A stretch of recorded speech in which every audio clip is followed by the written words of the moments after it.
Hey, everybody out there. It is March 18th, 2026. The NCAA tournament is about to kick off in a couple of days. But we're here to talk about the NFL's offseason right now, talking about the ADP risers and fallers and getting down with a little bit of the little board. As you know, here on Local Football Flavor, we've been delivering some drafts to you every single week now. And we're almost done, at least I am. Joe's not going to be able to make it today, as far as I know. But what we got here is my 19th little board. So we left a couple of those contests open to be available to us in the moment. And so we're going to kick off a little bit of a little board here. And hopefully anybody watching will be able to join us as it goes. Now, a lot of things have happened in the last couple of days. The biggest news, of course, is that Jalen Waddle has made it over to the Denver Broncos. And funnily enough, we have a couple of early drafted teams with a little bit of Bo Nix and a little bit of Jalen Waddle in them. And so there's a lot of things to think about when we take a look at Jalen Waddle's new position on the Denver Broncos. There's a lot to like about it. A lot actually that could be problematic as well. When we think about how the Denver Broncos offense worked last year, we saw the rise and the fall of Troy Franklin. We saw the rise and the fall and the rise again of guys like Pat Bryant as well. A couple good games out of Marvin Mims and Evan Ingram, who never really showed up. And so when we take a look at what those offensive pieces could account for in the upcoming year, one of the things to think about is Bo Nix's overall totals. So when we think about Bo Nix's potential going into next year, we have a season right now last season where he threw for around 4,000 yards, 3,931 yards, 25 touchdowns, 11 interceptions. He had a 63% completion percentage. And back in 2024, we're seeing around 3,775 yards and 29 touchdowns. And so when we think about the distribution of how those targets could be, we're looking at a season for Jalen Waddle that could approach somewhere around 1,100 yards and possibly 6 to 8 touchdowns somewhere in there. Cortland Sutton's probably going to get in there with his own, probably about 7 or 8 as well. So there's a lot of room within there for positive touchdown upside for both Waddle and for Cortland Sutton. Now, as it goes for guys like Troy Franklin, what's up, Jamie? As it goes for guys like Troy Franklin and Pat Bryant, we're a little bit hesitant to continue to draft Troy Franklin particularly. But when we look at guys like Pat Bryant, ADP sitting at 170, we look at Troy Franklin, ADP down at 172. It feels a lot that Marvin Mims is going to be a guy that's going to be left on the periphery, maybe drafting just a little bit of him still. And Evan Ingram is basically non-draftable at this point in time, depending on how things shake out. But what we look at from a Bo Nix perspective is that Bo Nix is completing in his past 2 seasons, 63% of his passes and 66% of his passes. So when we take a look at how many passes that looks like, and we see and we compare it for Waddle, Sutton, and the gang, we want to get a good framework of how this is going to work. So last season, Bo Nix attempted 612 passes. When we look at the previous year, he's attempted 567 passes. So if we take that generously and say that, hey, he's probably going to be at 580, somewhere in that range again, completion percentage is around 65%-ish. So 376 completions, 388 completions. If we look at where the possibility of those completions go to, and we say, all right, what's happening, Jason? How's it going? What's up, WFN? How's it going? And we take a look at Waddle particularly, and we look at guys like, if you want to jump in, we have about 5 people possibly that are waiting, 5 spaces here to fill up. I'm going to share my other screen here that I have up because we're just talking a little bit about Bo Nix. And when we look at the numbers for Bo Nix, these numbers are, pretty average for what we're getting at. Nothing too special. He's not being overdrafted. before the trade, he was being underdrafted. We'll see what the totals look like, what the ADP looks like coming up.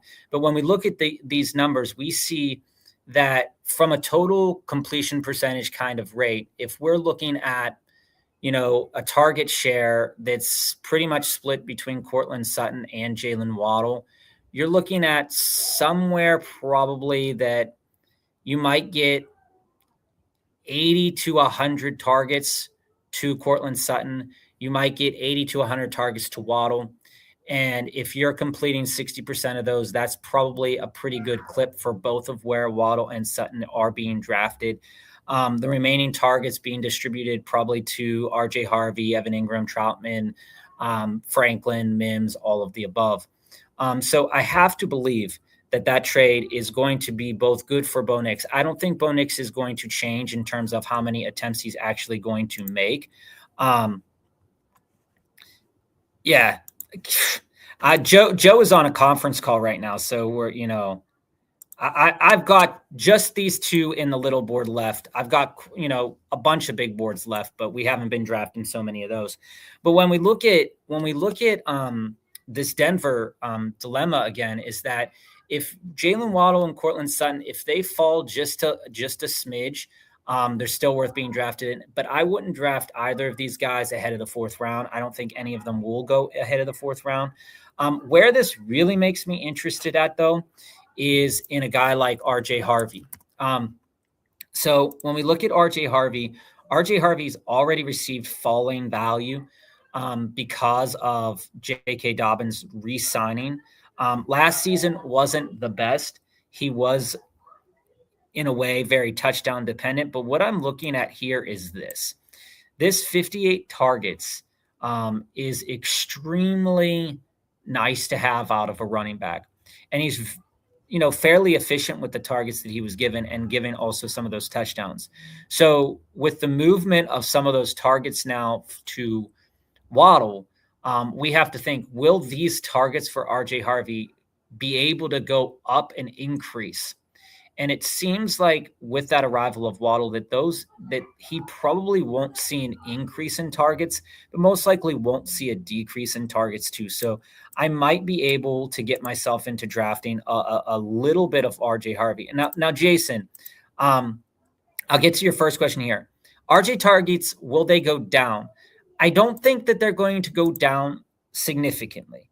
So let's take a look at all of the Denver Broncos wide receivers to get a better look at how this shook down last year. So we can see from that perspective where we're going to be at. So when we look at the targets for both Cortland Sutton and Franklin, you are more than likely the biggest person that's going to see a target drop is going to be Troy Franklin.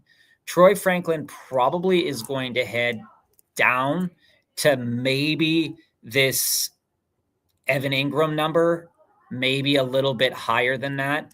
But you could probably see that target number. If you take a look at all these targets, you're going to see some of these weird targets to Nate Adkins, Adam Prentice probably go away.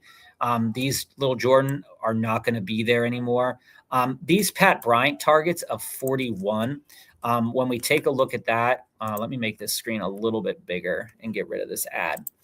So when we take a look at those specific targets in reference to this trade, right, is, RJ Harvey, Franklin, Sutton are pretty, are going to be, that redistribution is going to be killer for some of these, for Franklin at the very minimum. You are not going to see Franklin going to be hitting that 104. Like I said, he most likely drops into this Evan Ingram category. Now, when we think about a 65 completion percentage on 80 targets, I mean, that's still worth drafting in some circles, especially at the back end of maybe some best ball tournaments, but I'm not over investing in a guy like Troy Franklin. And I'm definitely not over investing in a Pat Bryant right now. I know how the coaching staff views Pat Bryant. I know they like him. And I know Troy Franklin's got some bad hands at times, a 62% catch percentage. This Evan Ingram number is not great.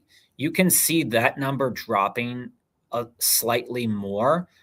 Let's say that target drops down into like the 60s. Let's say Cortland Sutton stays at where he's at in targets. Jalen Waddle takes over the Troy Franklin targets. Troy Franklin takes over the Evan Ingram targets. Evan Ingram takes over maybe these Marvin Mims targets. I don't really see Harvey dropping significantly. You might see Harvey drop to the Mims targets, but I don't see him dropping much further than that, just based upon the usage of how they've used him in the past. And Waddle is not going to be a significant threat.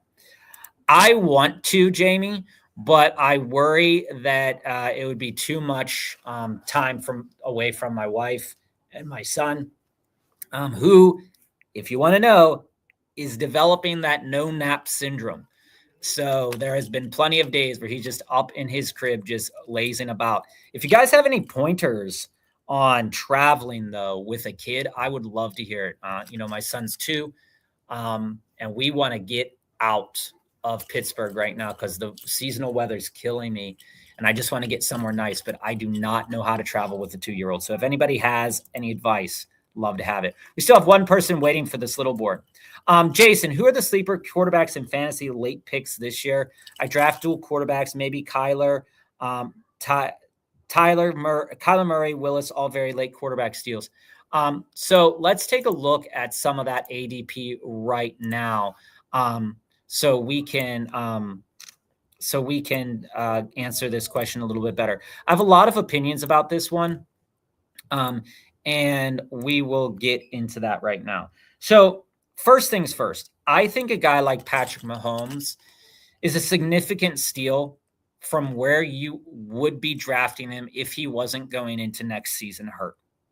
You're getting him probably almost a whole round below where he should be going. There's no reason that Patrick Mahomes, when healthy, would be going any lower than Caleb Williams or any lower than a guy like Drake May. Okay, let me just start with that point, Jason. I do think that Patrick Mahomes is amazing, and I'm going to uncue him because I got really cooked the other day when I accidentally queued up Wilson, Emmanuel Wilson, so I wouldn't forget about him, and then I wasn't paying attention and it drafted him really high. Again, I expect this Bo Nix ADP to rise, but I don't think he's going to significantly make a better mark in the yardage category. There's a better chance that he gets higher touchdown upside this year, so that's where the value is with him. A lower end guy that I like that, is below the Tyler Shook category, because again, Kyler Murray is way too high at this point, guys. I'm sprinkling in still a little bit of Kyler Murray, but compared to where he was being drafted 3 weeks ago, it's changed a lot, and you're losing a lot of value on him. So redraft wise, I'm still out on Kyler right now. Best ball wise, I'm really curious to see where his value will be at come Best Ball Mania season, but I think he's at his highest point right now. When we look at these lower end quarterbacks, Jason, one of the players that I'm really excited about is Cam Ward. When we look at what they're doing as an offense, is they're telling us, by not making so many significant moves to get upgrade like the wide receiver room, they ended up getting Waddle. But saying it's like, okay, we're going to invest in the draft and we're going to continue to surround this kid with talent. One of the things that is going to need to fix is that sacks. 55 sacks last year is, sack percentage of 9.2%. We want to see that. We want to see less sacks. We see a 59% completion percentage, almost 60%, 15 touchdowns. So we'd like to see more of that. I think it's very plausible this year that you get, a similar amount of attempts, 540, maybe 580, because of the arrival of Waddle, who is an A dot, who doesn't have a very high A dot, very low A dot kind of guy. So it looks like we have number 7 here. So that's nice. Let's uncue Cam Ward. So when we look at Cam Ward, he's one of my guys that I like at the lower end of this. He's very easy to pair up with a Calvin Ridley. Maybe you want to pair him up with Shamari Dyke. I like pairing him up with his tight end, Gunnar Helm or Daniel Bellinger. And there's a very low chance that if you draft Jeremiah Love early, a good pairing would be Cam Ward as well, because there's a chance that they might draft him. Um, you know, when we consider all those possibilities, Cam Ward is probably my favorite low end quarterback to gravitate towards. I'm also not afraid of Geno Smith, Jason. We know that Geno Smith isn't always productive from a real football standpoint. But he does sling the ball around. We go back to 2022. He did have a 4,000-yard year, 30 touchdowns. You're going to get the interceptions, but especially in DraftKings and stuff where interceptions really don't matter. He's definitely one of those points that you want to be able to pivot into. So we are going to go with Amon-Ra here. I know it's a little bit early for Amon-Ra, but again, he's not going to make it back to me. We're going to pump running back here at the 18th pick. One of the things that we've talked about before, and keep this in mind too. Yeah, you're welcome. I love talking trades. If family was here, we'd be talking all kinds of trades, dude. Also, I want you to keep in mind when it comes to these late values, if I am in redraft, okay, one of the guys I have my eye on is Jacoby Brissett. If he ends up earning the number one spot again, he was passing at one of the highest clips last year. And if you can get him at a very low cost, I'm all over Jacoby Brissett at cost. If you're asking what I'd like in an actual redraft league and not best ball, it's Dak. I think Dak's value is perfect. You know that Homelander meme for everybody that watches The Boys out there?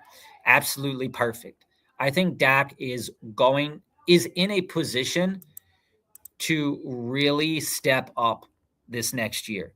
It's an off year, so there's concern in the historical percentages of Dak that he has a bad year coming up. But with the way that this offense is humming, I just don't see it. They have a running back. They have two great wide receivers. There's realistically no chance. There's realistically no chance that doesn't work out again this year for Dak. So my two favorite quarterbacks to draft, especially going into redraft season, will be Dak and Mahomes, with a side of Bo Nix and a side of Brock Purdy. And then I will be probably drafting Cam Ward and Jacoby Brissett. And, we're a long way off from redraft season, but those are kind of my favorites at this moment in time. So we're going to click a running back here.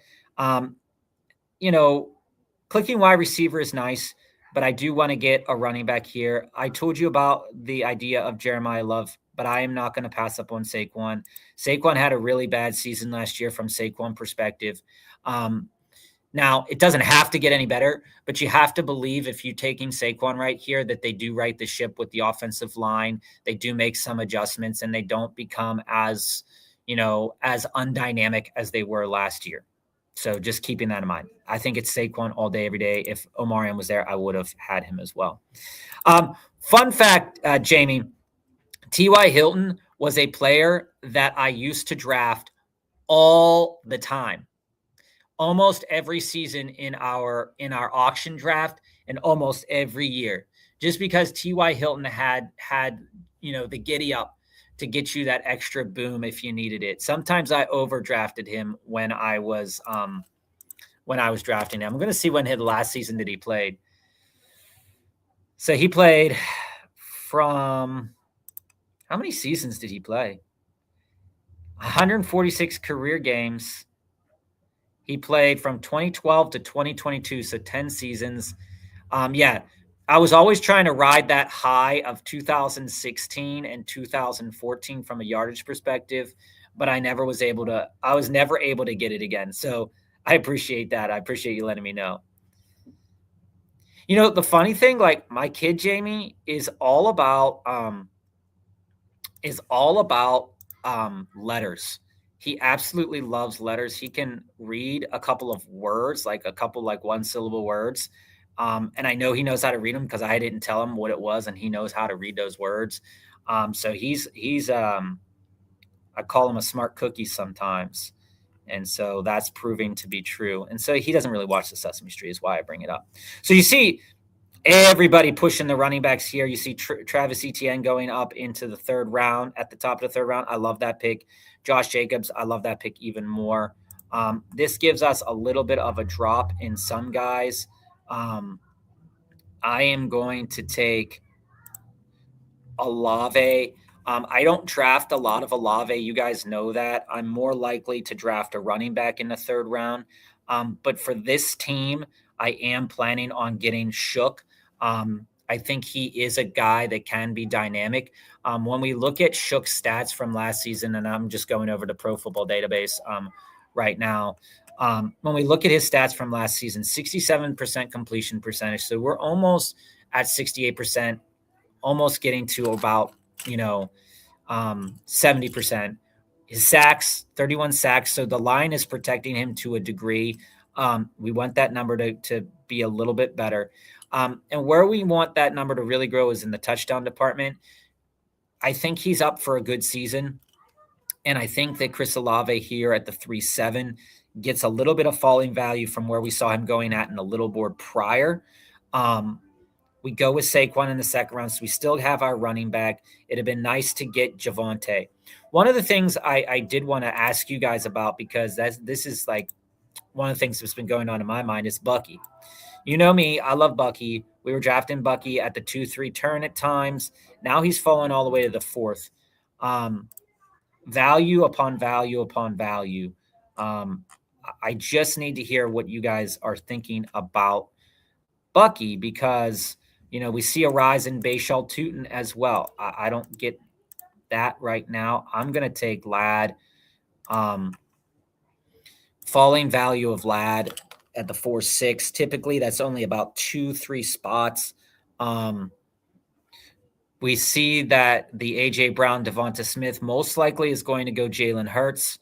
I don't necessarily love that. When we look at these little boards, and, a lot of other content creators will go out there and say, we got to be worried about the stacks. We do. That's absolutely a factual statement. We do have to be worried about the stacks, but there is overstacking. And when you take two primary receivers like this and you are hoping that they both have a good game with Jalen Hurts, the probability of that happening is very low. So just to keep that in mind. The probability of it happening with Dak is a little bit higher because he's a passing quarterback. Jalen Hurts, not so much. So when we consider that as a possibility, we want to be aware of that. Down here, Devontae Adams, probably you guys have heard about it too, that maybe, there was the news cycle saying that he would be possibly involved in a trade. Wild things. Waddle up there at the 4th, top of the 4th.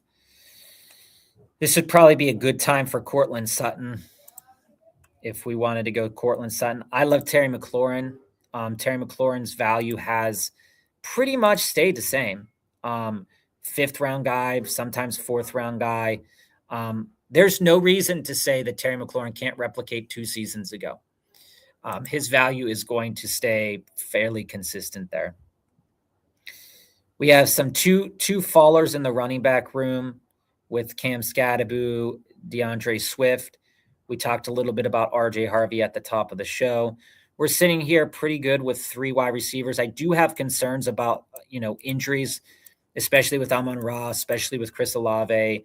Feels like he's always has 1 foot out the door. So I'd really like to take Skattebo here, but if Lamar is there, I'm probably going to take Lamar. All right. So he's not. We're going to take Skattebo. Now, again, Skattebo's kind of, for most people, a very tough player to evaluate right now, just because we have heard signals from the organization to say that, hey, they might take Jeremiah Love. because Scadaboo is such and such, right? Now, there's going to one of the running backs, either Tony Pollard or Cam Scadaboo, is probably going to go by the wayside for next season. But we have to believe that with Cam Scadaboo potentially being healthy going into the this season, we have to believe that all of the signals that the coaching staff, especially Harbaugh, is putting out there is that going after Ricard, right, and saying, hey, I want to run the ball more. I want to keep Jackson Dart healthy. I want to keep Cam Scadaboo healthy. I want to protect them. They're going about that, and they're doing that, right? So it's a little weird here, a little bit of a different leverage for Lamar v. A.J. Brown, Devonta Smith. We have Jalen Hurts going on the other side of that. So interesting dynamic for a build like that.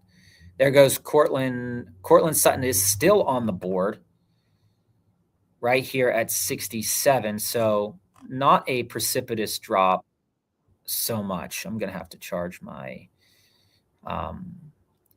so we are going to go in and we'll take Sutton just because we were talking about him before, but also the fact, let me charge my computer here, guys. Also the fact that value is about where I feel comfortable taking him, right? His target share, again, let me plug this in for everybody watching. I'm just down below.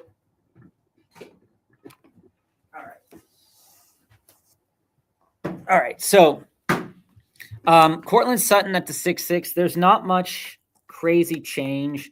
Maybe you get a little bit of value there.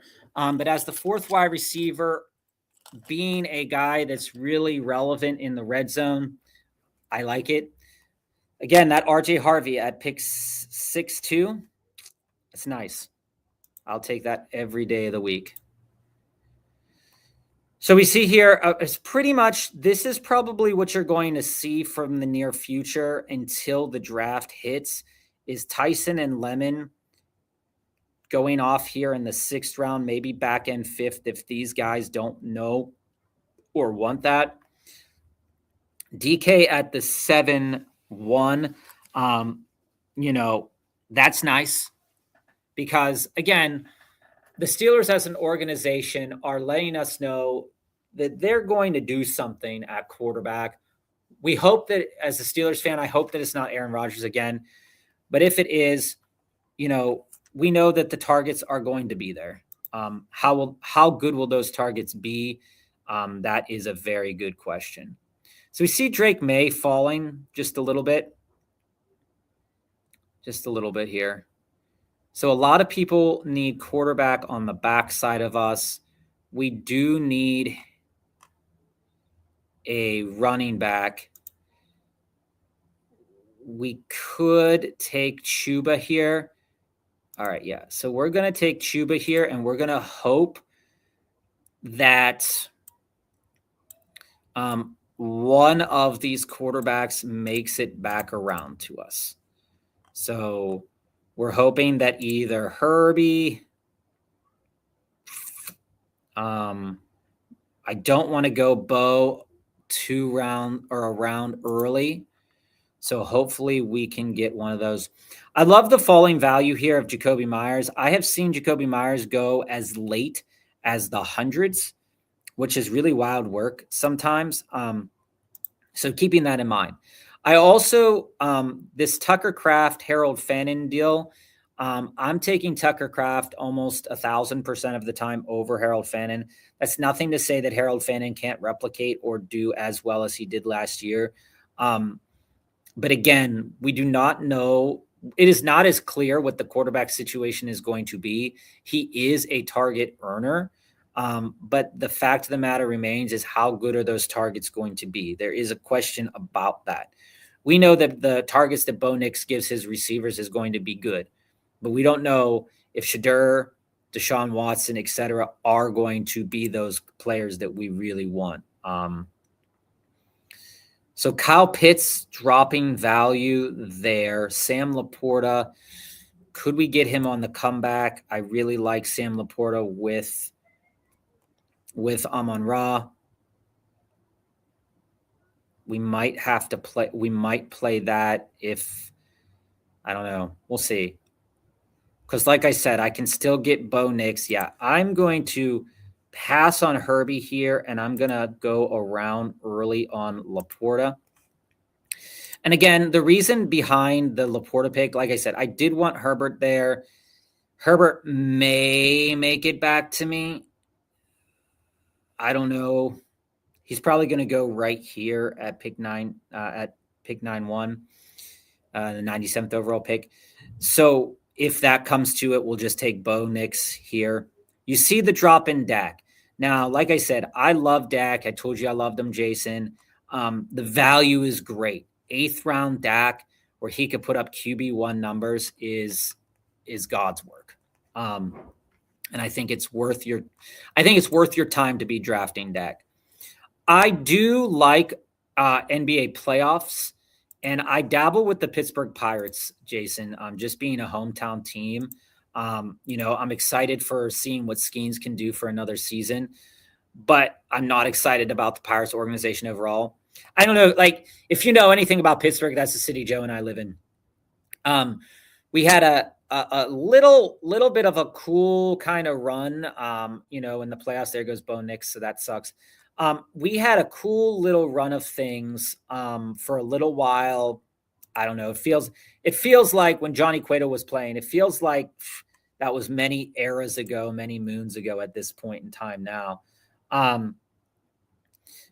But when we consider how bad the Pirates have been, I just don't really want to think about them right now. I wish I lived in a city with a better baseball team. Historically speaking, the Pirates have been very good. Back in the 70s, right? But then the 90s, when we were born, they sucked. The 2000s, they were pretty much suck as well. It's really difficult to be a baseball fan in Pittsburgh and have to suffer through that. You see Matt Stafford still on the board, Jordan Love still on the board, Baker Mayfield still on the board, Kyler Murray still on the board, Tyler Shook is still on the board as well. Jared Goff is he's not my favorite best ball quarterback to take, but because I built up that stack of Amon-Ra and Sam Laporta, that's the kind of stack that I like, because when Sam Laporta is on his A game, he's getting touchdowns.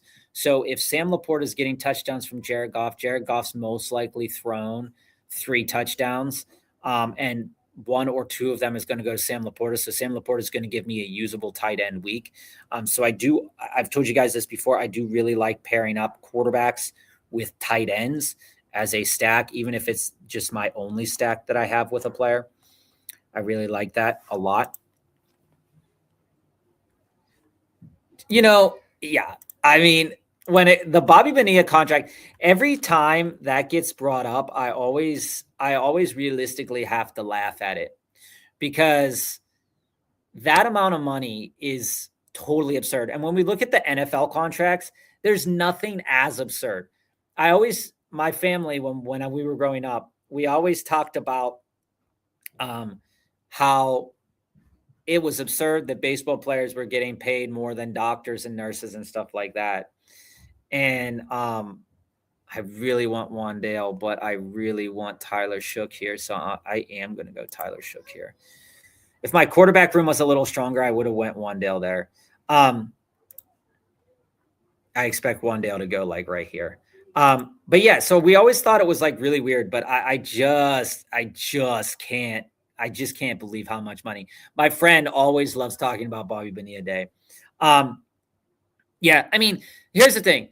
The Pittsburgh Pirates, this is a football show, but the Pittsburgh Pirates have, for the last I would say the last 18 years of my life, I want to go back. I want to look up real quick when Bucktober was, because that was like the best time. So 2013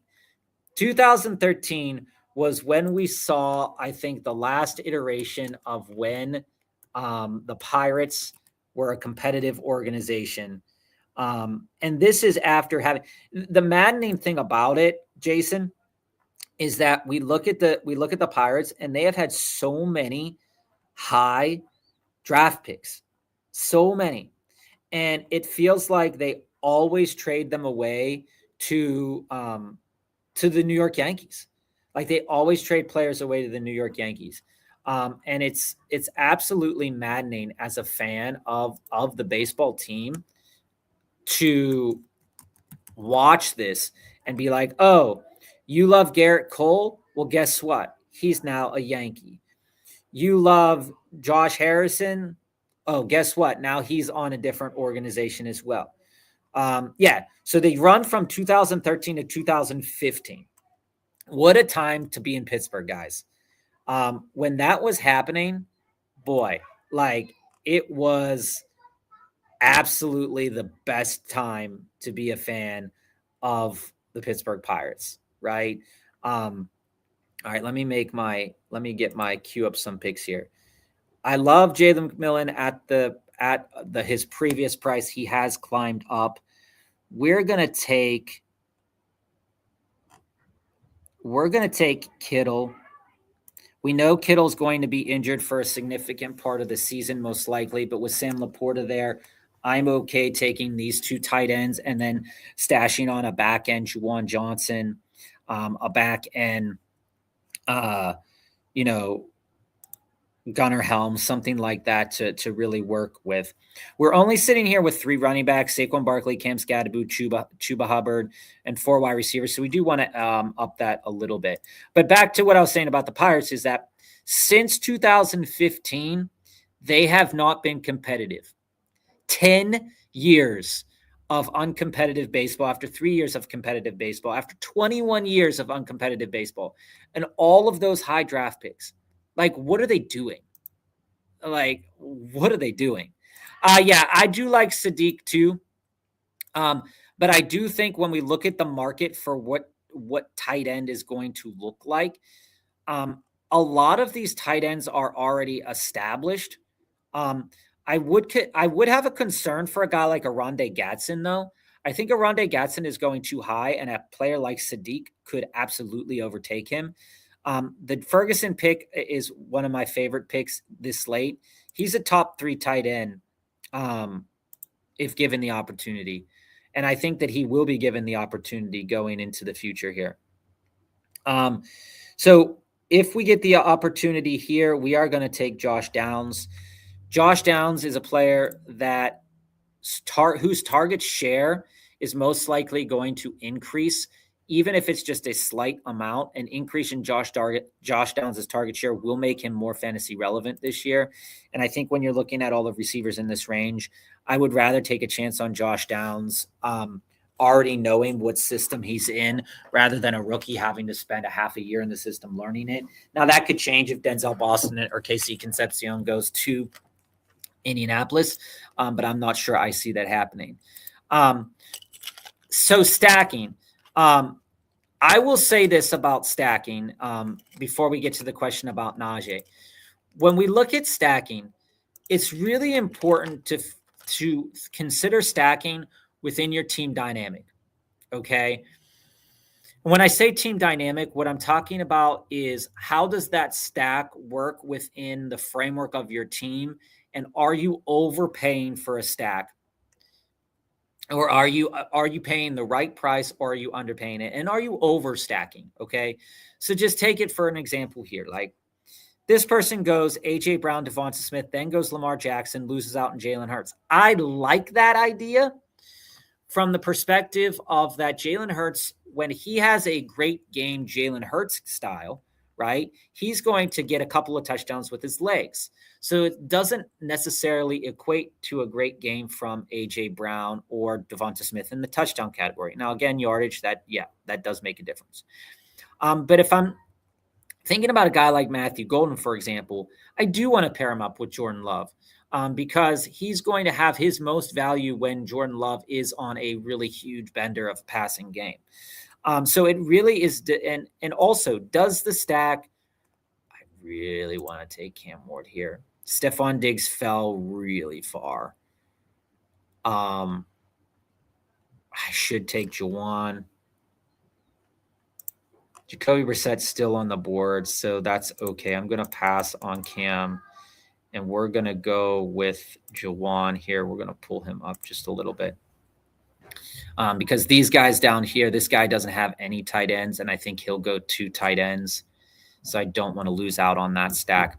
But paying the right price, Jason, is important here in best ball, and having the right stack is important because there's been many years where having a stack, if those players just suck, I mean, there's no point in having it.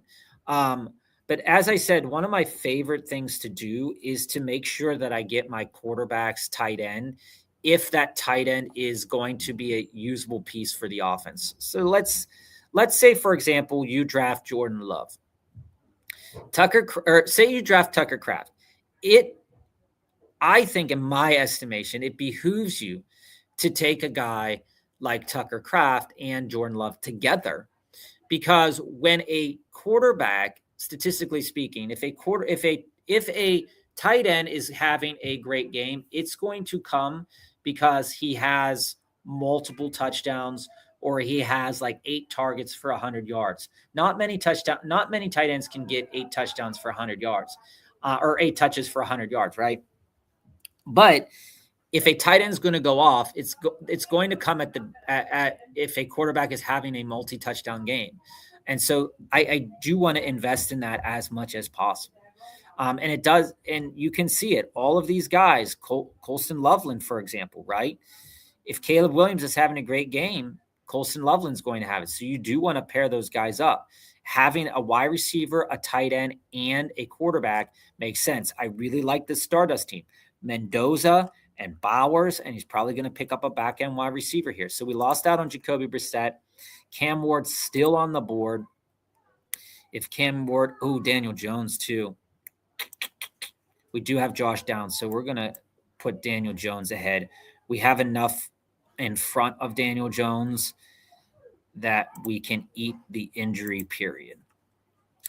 So Jason, I am stacking, but I am creating a skinny early stack. I'm often pairing them up with a tight end, okay? And when I pair them up, and if I don't get the tight end, it's really that quarterback relationship is really going to tell me who I'm going to take down here in the 18th, 19th, and 20th round. So, for example, I have Olave, I have Jawan. Do I want to take Deshaun Vele? It's not a guy people draft often, but how often will he be drafted with Tyler Shook? Probably very often. So maybe I stay away from him and I go in a different direction.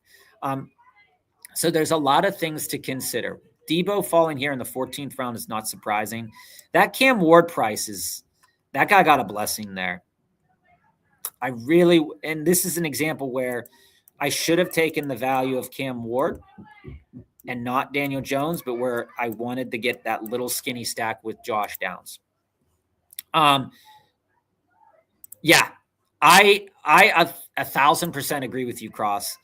Dallas Goedert going at the same point as Kittle and before Ferguson doesn't really make any sense to me. When he pops though, it's a great game. He's one of those players that can pop. He's not when I have him with Tucker Kraft and Trey McBride, that's fine. But I do not want to take him in the 11th round. I just don't want to do it. Jamie, what do I think is Najee as a 20th round pick? I think he's losing the availability, to be honest with you. And I'll get to that point after I make this pick here.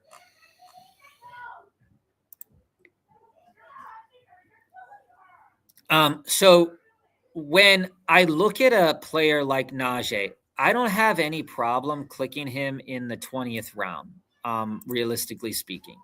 I really don't have a problem clicking him in the 20th round because any player down there can pop at any time.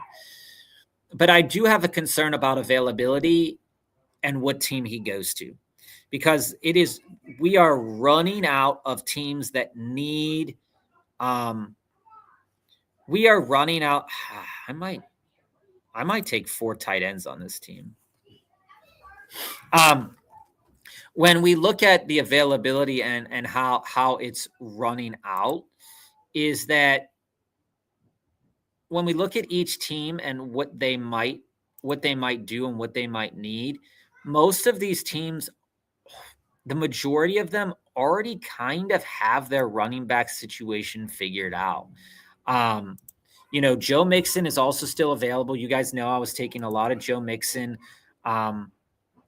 early. There's now Spears has fallen a lot with the presumption that Jeremiah Love is going to go to Tennessee. That could be good for Spears or bad for Spears. We always want to continue to make Spears a thing, but it's wild that he continues to just stick around. I kind of like Dylan Sampson here with the Quinshon Judkins availability concerns. I might take him here at my next pick of 186 if he's still available. I was drafting a lot of Brian Robinson. So like all of these players that haven't found a team yet, Najee is a good player. He's not the most efficient player, but he is a good player. And he ran into a bad row of it with the fireworks incident last year. And so when we look at it and say, hey, could he land in a spot? Sure. Would it make sense? Did he land in any of the available spots of players that need running backs? He might have already have done that if he was healthy, right? Najee on Seattle would have been boss. But the spots are running out. We're just running out of spots for running backs to be relevant. And if Najee didn't make noise, he's not the most dynamic player. So if you're not the most dynamic player and you might just be the touchdown guy, yeah, it could absolutely be worth a 20th round pick. So we went with Sampson there. This is not the strongest running back room by name that you're going to see. But again, reasoning here, Saquon, Cam could be those touchdown guys. Chuba getting in there certain games. Trey Benson, flyer. Dylan Sampson, flyer. We know Algier just went to Arizona, but the drop for Benson is pretty significant, which, is kind of wild there. You're going to see I only have 5 wide receivers here, so we are going to push a little bit more wide receiver, but I took 3 pretty early. So, logically speaking, we hope that 3 out of these 4 guys are always hitting our lineup anyway. So that's kind of where we're at there. So yeah, I do when we look at his max volume, just pulling up some stats about Najee before, right, is that when we look at Najee's historical stats, my mouse is going crazy when it's on that. Throw this on the ground. When we look at his historical stats, we see that Najee's the guy who was getting 263, 255 carries and only cresting 1,000 yards. All right. So yards per attempt around 4. Okay. Yards per game around 60. So if he's not getting a touchdown, 6 points isn't going to make it into your lineup. He has to get the touchdown to make it into your lineup. Because ideally what we want out of a running back, Jamie, right, in best ball is about 15 points in half PPR. A little bit higher in full PPR. So if you can see the framework where I love Cade Otton there, by the way, sorry for the interruption. Cade Otton in the 17th round is a great pick. Considering Mike Evans is now gone. Mike Evans was their touchdown threat in the red zone. You could absolutely see Cade Otton really slam it in there for them. Geno Smith still on the board. Like I said, a Geno pick here wouldn't be too wild. We are going to go with Tucker here. I think that people are continuing to undersell the possibility of Tucker, not the player that he currently is, but the possibility that he can spike week into the lineup. And if he spikes, he's going to have a great game. We still don't know who their quarterback is going to be in the short term. We do think that it's going to be Mendoza in the long term. So considering that, I think that that's important to think about. But again, back to Najee. Najee's peak, is he going to get to 150 carries this year? And if he gets to 150 carries, 15 carries, his average is around 4 yards per attempt. Okay. So 15 attempts, he's going to get around 60. So if you calculate that out, let me pull up my calculator real quick here. So if we take a look at that and we say, okay, 15 carries a game across, and I'll multiply it by 14 because, assuming that we don't get in here, that's 210 carries. Okay, Jamie. So when I look at that and I say, all right, so if Najee is going to be fantasy relevant, he's going to have to get at least 210 carries. That's not possible. It's not. So when we look at that more so that he's probably going to get 150 carries, put that over 14 games, he's going to have to get at least 10 carries a game. Again, it's a possibility. I just don't see it as being a probability. All right, so we're going to take Ray Davis here if he's available to us. And the reason behind Ray Davis is, again, he is the next man up in Buffalo. Buffalo loves giving it to Allen or Cook at the goal line. If that were to happen, Ray Davis automatically gets in the lineup. Late round value here. He has been staying around the 18th pick. You'll notice on this team, I don't have any rookies. I do draft some rookies occasionally. We might even take Jeremy Bernard here and Damon Claiborne here. But as I said, like the reasoning behind Najee as well is like if a guy like Najee can't make it, the chance that Damon Claiborne is also a 0. It's going to be situation dependent, realistically speaking. Christian Kirk, San Francisco, that interests me a little bit. I have enough Tez Johnson, I believe, for my liking. I would like another running back here. I like Jahan Dotson. Again, we have Dotson signing with the Falcons. Now, we don't know if we'll see here. Troubling news with him. He might be throwing if Michael fix that is the case. I believe that Dawson could easily become an overseer. There's concerns upon further evaluation. Struggles may be a problem for the Falcons. Yeah, okay, whatever. It could happen. We'll see. I'm taking Christian Kirk here. Hollywood Brown signed with someone. I think did he sign with the Philly? So he signed with Philly. That could be an interesting selection, but again, he's like made out of glass. So we're going to take Christian Kirk here. There's a possibility with Christian Kirk. Again, late pick. Brock Purdy loves to throw the ball around. Having a piece of that offense is not a bad choice. So we might save our last pick here to get a wide receiver, maybe a running back. We'll probably take either Jalen Wright, possibly Marshawn Lloyd or Chris Brooks. There's a chance that a guy like Black or McGowan could hit a lineup this year. I just don't see the possibility at the moment. Again, I just want to take you guys back to last year with a guy like Jarquez Hunter, right? Jarquez Hunter was a guy that a lot of fantasy analysts were very, very high on, and there was just no opportunities for him. So he was a 0 all year. You're probably going to see the same for guys like Le'Veon Moss. There's a lot of talent in the NFL right now, and it's going to be hard for certain players to really be super relevant. I could go 6 running backs here. What wide receivers are out here? Flournoy, Mims, Ollie Gordon, running back. Okay, Slayton. Yeah. I think I'm just going to go right here or Ollie Gordon for the sheer fact that there's a good chance. I go with Wright a lot. We're going to go with Gordon. For the sheer chance that Devin Achan's probably not going to be a Dolphin this year.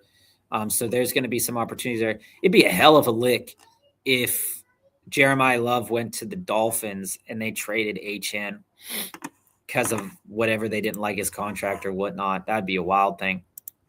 AJ Brown, yeah. So we've talked about this before too, Jason, is that AJ Brown was realistically never going to be moved before June 1st. It's not happening. So what this guy did, I like it. Drake May in the 7th round, because realistically, he is going to have that pairing with AJ Brown. So if he would have went Jalen Hurts there, I think Lamar's a better player. If he would have went Jalen Hurts there with Devonta, Drake May up there, I like that idea there. I don't see the reason for taking Dart where he took Dart at with those quarterbacks that he had there. And Jamie, just looking at your question here, startup draft at the 111 spot started with Jaden Daniels, Neighbors, and Dart. I think that is fire, especially considering that I'm betting this is a super flex draft. If it's a super flex draft, I think that Jaden Daniels still has a lot of life in the tank. I mean, everybody was screaming from, his rookie year that, he's the next coming of the best fantasy quarterbacks that, Lamar Jackson, all that stuff. He basically died last year because he got injured, came back, got injured again. We finished up with this draft. I will show you that at the afterwards in a bit. But just pulling up Jaden Daniels' stat pool here, you look at 2024. Statistically speaking, you couldn't ask for a better season from a player of his caliber. Yeah, the sacks were high because he was getting sacked outside the pocket, etc. 25 touchdowns to 9 interceptions is exceptional. During that year, Terry McLaurin had his best touchdown year. Last year, he gets hurt. But there was nothing going into last year to say that he was going to get any worse. I mean, look, 7 games, he's on a clip to match that same stat pool that he had before. I mean, there's no reason yards per attempt, over time would have probably been the same.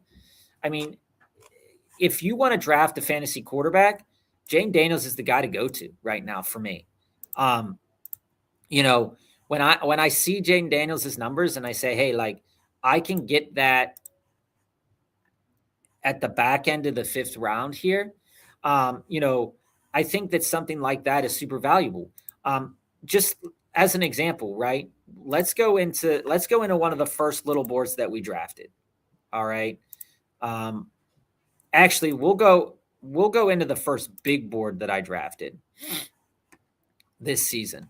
So this is the first big board for everybody watching right now. This is the first big board that I drafted this season, which was back in, I believe this was back when the tournament opened. So if that was late December, early January, Jaden Daniels in the 7th round. Okay.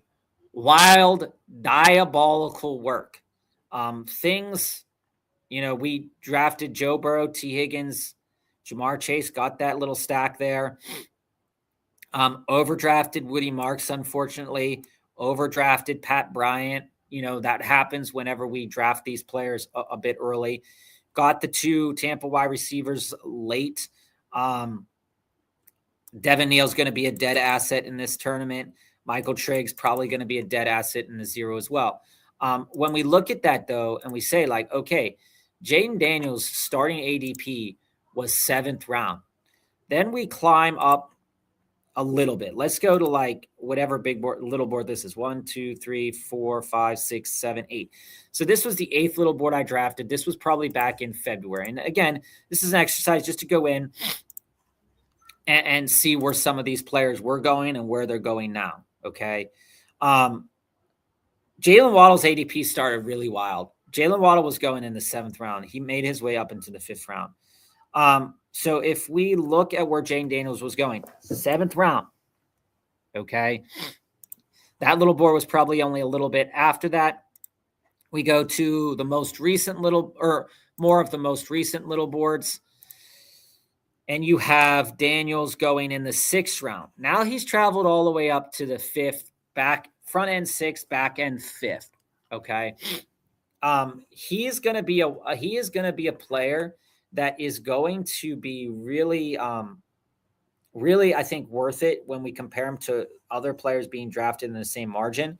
But at the same point in time, a guy like Dak here in that 7th, 8th round compared to Jaden Daniels' value, if you could get both of these guys, you're sacrificing a lot of talent to do that. But if you only want to have 2 quarterbacks, the Jaden Daniels, Dak Prescott combination, Jaden Daniel or Dak and Mahomes combination is realistically one of the nicer things. I kind of like this team. One of the nicer things to get into. We see, drafting early, you get the dead asset of Caleb Johnson. He's most likely going to be super dead. But then we pick up Chig because we were thinking about that could be an interesting pickup. So for those of you that are watching right now, we will be back on Monday, probably around 4 o'clock. We're probably going to push it a little bit later, start time to 4 o'clock. But just considering, I want you to consider this as you draft in the upcoming week, right? Is taking a look and seeing closing line value, right? There's a lot of fantasy content creators that talk about closing line value, and just going in. Again, this is a shitty little board that we did. First one popped off. Okay. None of these quarterbacks are basically going to be live for us. So this is going to be a pretty dead team, all things considering. Okay. But I just want to point out a couple of things. When we talk about closing line value, there's always going to be players that move up, and there are always going to be players that move down. But these super risers, while they're going to, if they have a great season, you're going to want to have them anyway. So there is a value in that. But I want to just point out what we just saw here. Bashal Tutin, I have him on a team with Woody Marks, Ja'Cory Krosky Merritt, Bucky, Bijan, Judkins. So we see Bucky has fallen to the 4th round. That's fine enough. Waddle here in the 7th round.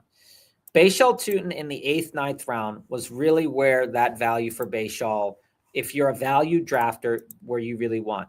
Now you're just seeing, again, the draft that we just did. Bashal has climbed all the way up into the 4th, 5th round.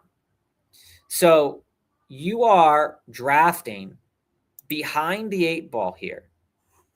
That's all right, family. It happens.